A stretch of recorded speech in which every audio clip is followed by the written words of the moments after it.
Hello, everyone. My name is Alicia Zari, and over the next few videos, we're going to be unpacking the book Teaching to Empower by Debbie Zakarian and Michael Silverstone, taking action to foster student agency, self-confidence, and collaboration. We'll be looking at a chapter or two a day per video, and by the end of it, I hope you have a better understanding of what it means to foster student agency, self-confidence, and collaboration. While our schools may have looked like this for the past year plus, um, empty, absent, missing the noise and the life and the laughter that we hear on our typical classroom hallways, it doesn't mean that learning has stopped. And even as we talk about academic learning loss and unfinished learning and all these buzzwords going around, there's a lot to have been gained when our students have been by themselves or in their homes with family members, learning how to be self-directed and navigate this new world. So as we head to the future, it's time to think about how is it possible for us to continue to foster that resilience, that persistence, that self-direction, and the collaboration that students will need to navigate the complexities of the future world. So while it's easy to look back in hindsight of what we could have done differently, and the future ahead is still pretty dim with new regulations changing and new information on the horizon, we do have a chance to reflect. What does an effective education really look like today? And what might it look like in the future? But before we go to the future, maybe let's do a little time digging back into the past, thinking about the history of education, or at least public education, in our country. And in this specific case, just even looking at how technology has changed over time and how that's affected our classrooms. At the turn of the 20th century, most education, if it wasn't in tutoring or schools where the teacher would go to the home, a lot of it was a one-room schoolhouse. As technology started to become more popular, things like the radio or silent films or TV started to become more prominent in classrooms or in education. Over time, the computer age started with calculating large numbers and being able to test run things at high speeds more than ever before became part of the norm. And over time, what used to be just a few computers in a lab, maybe to teach typing or to teach coding, are now turned into computers at our fingertips. In 2012, it was estimated that 1.5 million iPads were used in US schools. They came out in 2010. I actually was one of the first pilot teachers to have a class set of iPads in 2010 and 2011 to monitor for our school. In 2013, that number went from 1.5 million to 4.5 million.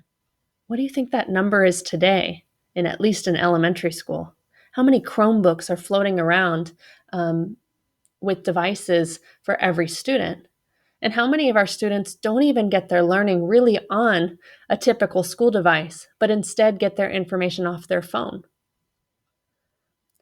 But has our instruction changed at all, even though learning is now looking different? Learning is available at our fingertips. Take a look at this classroom, the typical one-room schoolhouse. Unfortunately, in this new age of roomies and zoomies, it doesn't look much different. Teacher at the front, giving instruction, possibly lecturing, students expected to sit quietly and listen.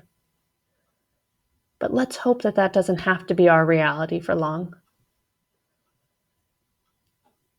What does an empowered student look like in 2021? When we think of empowerment and empowered students, often we think of people like Malala standing up for a cause, to the point where we hear about her cause all the way around the world. We teach our students about empowerment by teaching them about great leaders in history. But sometimes, although with good intent, teaching them about people that have come before, who have stood up for what they believe in, sometimes we think that that's for them, not for us. But as we start to see what those common traits are, it usually starts with some type of idea or some personal action, but understanding about responsibility to a larger group. So it's that blend of personal autonomy and collaboration that makes change. But do only certain people have these traits? Are they innate? Are they born that way? Were they born to be leaders? We know from all of our understanding of growth mindset that the brain is adaptable. And we teach students growth mindset early in education and all throughout the beginning of the school year, that you can learn from your mistakes and you can improve by working hard, and that your brain actually learns more and makes more connections from improving off of mistakes. But then after that first few weeks of preaching growth mindset, do we actually give them a chance to develop a growth mindset? Or do we stop and rescue them too soon? Do we overly scaffold because we're fearful that they might struggle or that they might fail? In the traditional sense of education, it used to be believed that students were empty vessels. The instructor, or the more experienced, had the knowledge, and their job was to transfer that knowledge to the pupil. In classrooms in 19th century, descriptors of virtuous students looked something like this: acquiescent, compliant, docile, obedient, passive, submissive, unquestioning. Do any of these still hold true today? Is there something wrong with any of these? Would you describe students in your classroom this way? But over time, education started to take a shift. And if you look back at your education courses, you might remember this name, John Dewey. He's known for this quote: "Give the pupil something to do, not something to learn, and the doing of such a nature as to demand thinking, and the doing is of such a nature as to demand thinking, learning naturally results." So in practice, John Dewey and other leaders with social constructivism, education philosophy, taught that it's not about lecturing and learning about something, but by doing something, you actually learn as much or more about that topic. And I think a lot of our classrooms are modeled after these principles. So looking at these descriptors, what do collaborative, empowered students look like in more modern day classrooms? Collaborative, courageous, creative, experimental, humble, humorous, knowledgeable, mindful, passionate, perseverant, resilient, self-controlled, valued. Which of these resonate with you the most? Are there any from the first list, figure 1.1, that also made it on this list? Are there words that didn't make it on this list that should be? When you think about that student in your classroom, when you hear the word empowered, how would you describe them? Were they born that way?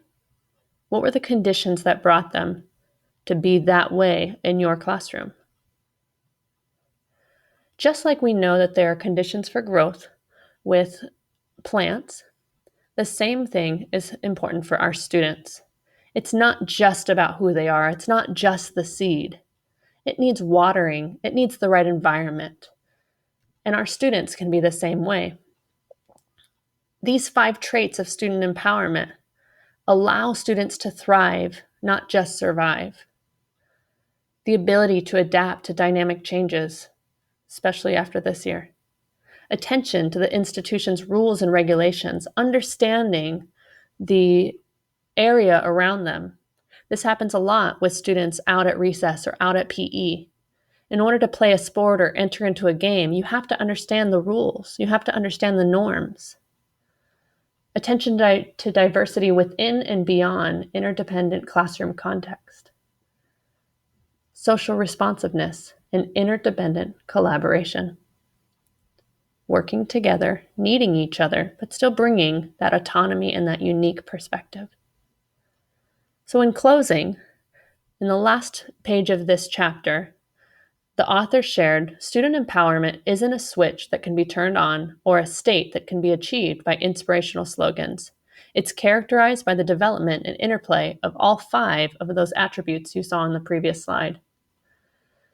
Our ultimate goal is to create an environment that supports students and gives them what they need to be contributors to a thriving and interdependent community. Next video, we're going to be diving into Chapter 2, starting with ourselves. How do we start with our own teacher agency and our own teacher empowerment to create that community and that environment for our students to thrive? Thank you so much for watching.